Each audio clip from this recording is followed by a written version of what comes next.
आणि दीपेश म्हात्रेंच्या पक्षप्रवेशानंतर उद्धव ठाकरेंनी शिंदे पितापुत्रांवर जहरी टीका केली।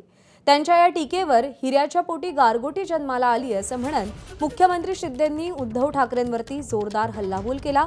आता मुख्यमंत्री शिंदेंच्या या टीकेला ठाकरे गटाचे खासदार संजय राऊत यांनीही प्रत्युत्तर दिलंय। पाहूया।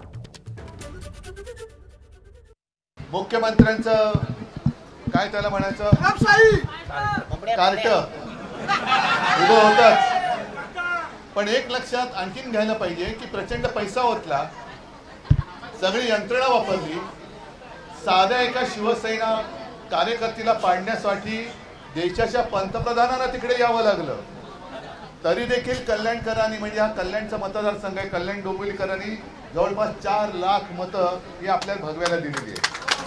अरे बापाशी भिडाना लहान मुलाशी काय भिडताय? त्यांनी बाळासाहेबांचे जेव्हा विचार सोडले त्या दिवसापासून त्यांची अधोगती सुरू झालेली आहे आणि म्हणून मी म्हणतो हिऱ्यापोटी गारगोटी।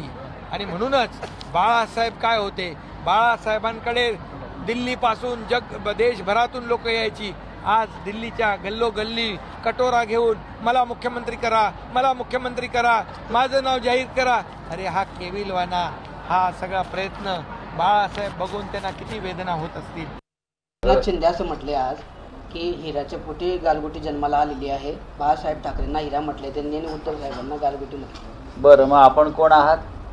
तुम्ही सुद्धा त्या शिवसेनेच्या पोटातूनच जन्माला आलेला आहात ना? मग तुम्ही हिऱ्याच्या सहवासात आलेला ढेकून आहात का, जो आता मोदीसारखे चिरडतायत महाराष्ट्रात आणि तुम्ही बघत बसताय? थोडा हे यांना काय किंमत आहे? 2 महिन्यांनंतर यांना कोणी विचारणार नाही। एबीपी माझा, उघडा डोळे बघा नीट।